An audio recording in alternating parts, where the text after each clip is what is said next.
Okay. So now I got the transportation, right? I got the connection to the trainer, TA and Gold Feet Global. Now I can visually see it happening, right? I'm gonna go train with them. I'm gonna smoke, you know what I'm saying? They're gonna know somebody who knows somebody. Agent's gonna be there while I'm tearing up these NFL receivers. They're gonna be like, who is this kid? How do we miss him? It is there. I got it all mapped out. Hit up TA. Yo, what's a good day? He's like, Wednesday. I'm like, all right, bet. Wednesday, 1 o'clock, we there.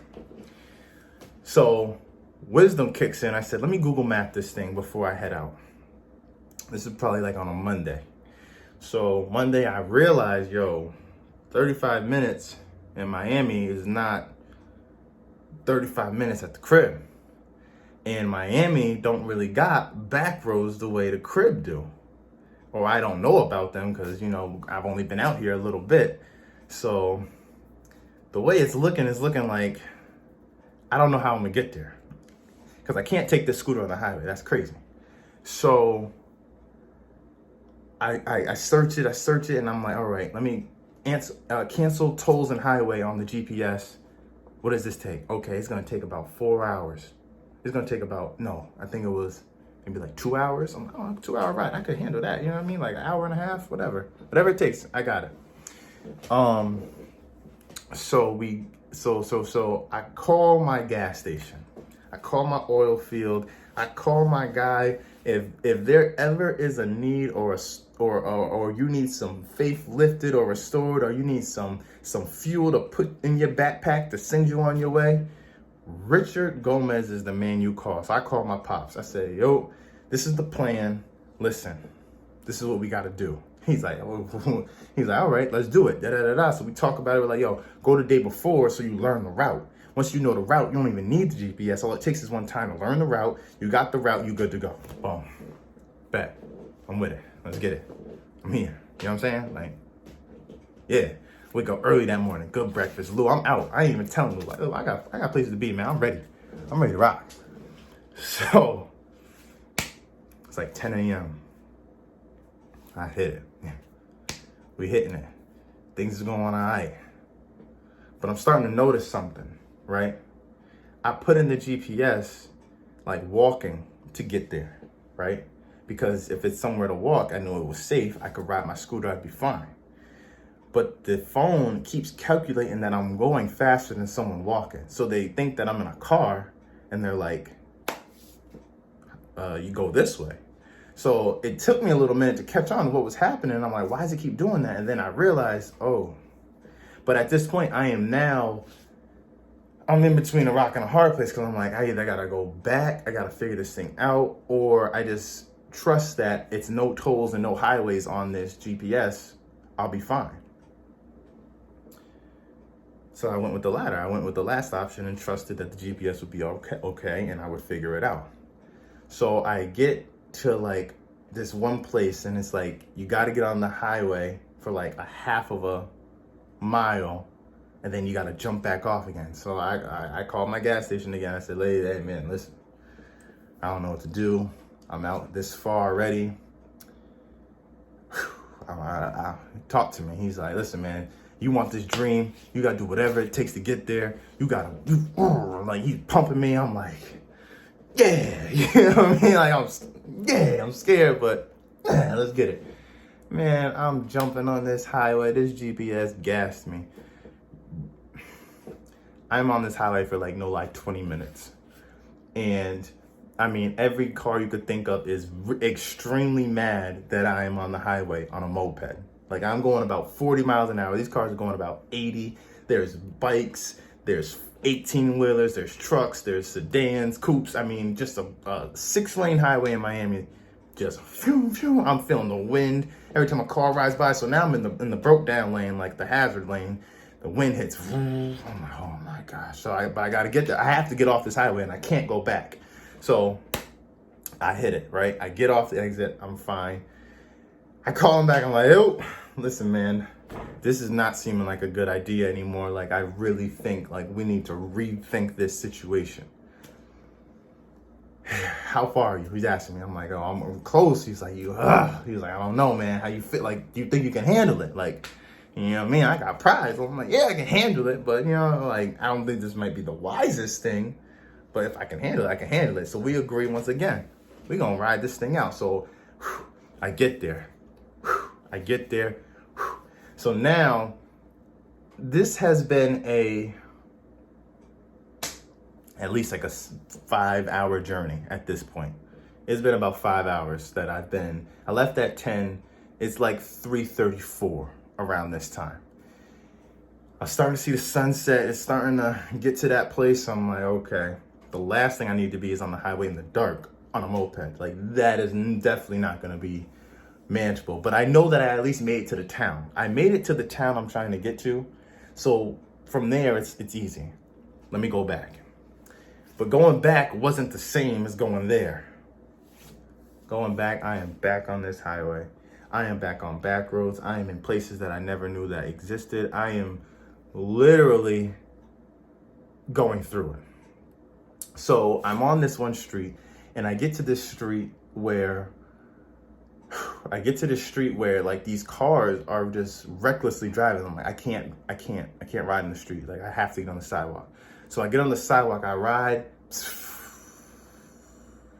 What is that? I'm hitting it, it's starting to lump. I'm like, no way. This is brand new, like, what's going on? I look down at the scooter. I'm checking all around. We good. And then I see it. Glass stuck in the tire. I said, oh my God. So I am extremely paranoid at this point, because it's like, it's the decision. Do I pull it out? Do I keep it in? Do I just tape it? Like, what do I do?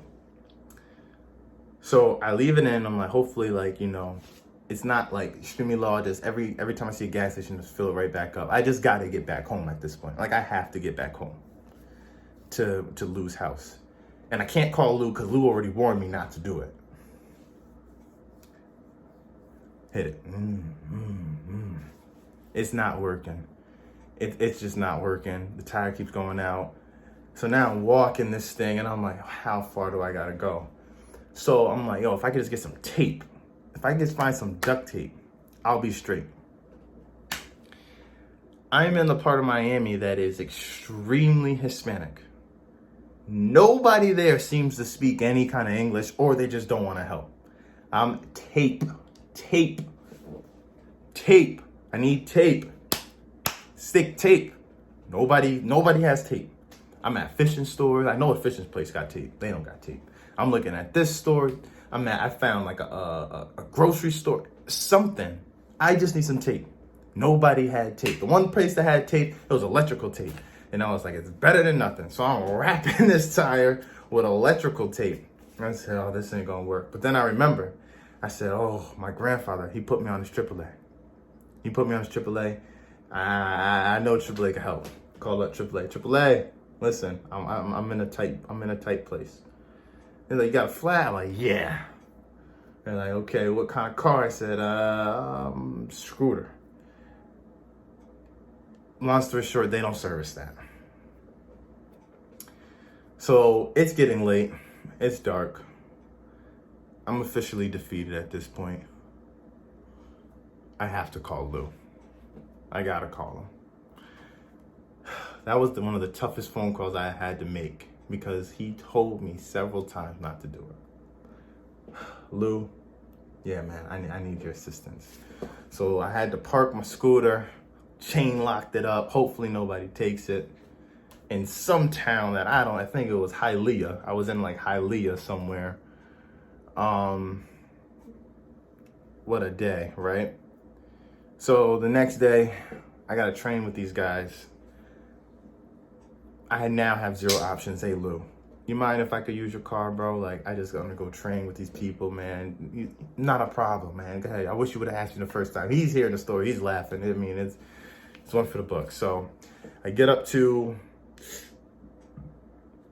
up to where Go Feet Global was at in Florida. I meet TA, meet the guys. I'm training. And now the plan that I initially set out to have is working. It's working because TA's telling me, he's like, oh, like, what you need more now than anything is exposure, right? So we could drill all this all day. You have the talent, you have the footwork, you have the patience, you have the technique, you have the size, you have the length. You need to display this at a high level. Like, that is the best thing for you. So this is at the height of Antonio Brown, right? So he's training AB. And he's like, yo, when AB and all the league guys come, I'll hit you. You can just work out with them. Hopefully, maybe that'll help you. I'm like, yo, this is what I needed. But AB is like different. You know what I mean? Like, he'll call 9 o'clock at night. Yo, let's get some work in. I just flew in. Hit the field like in an instant, you know what I mean? Like, and everything's kind of happening. And then he hits me in the morning like, yo, we worked out last night. Like, I didn't even, you know what I mean? It happened so quick. Or this one or that one or this or that. So it was just like when you had to be readily accessible. And I didn't have a car. I didn't have the funds. I didn't have the ability to be readily accessible the way that I needed to be in order for this opportunity to work. So I'm starting to get discouraged.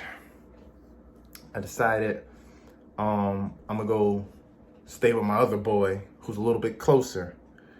So that's like it's a shorter distance, like a 15-minute lift maybe to these parks where we're gonna be at. And that was the training, right? Like, and I trained with these guys and I felt confident and I felt good because I knew I could handle them. I could handle the league, but I didn't have the opportunity to go against the league guys. Like, I was going against other college guys. I was going against, top high school guys, but I didn't have the opportunity to go against the top league guys who I felt would solidify me that case. So I'm starting to get like discouraged because I'm running out of money. I'm feeling like I'm a burden at these people's houses. And I'm looking for just one more opportunity, one more time. If I could just get to a day where there's agents. If there's agents there, I'll be fine. That day didn't come. All right, time's getting a little too rough.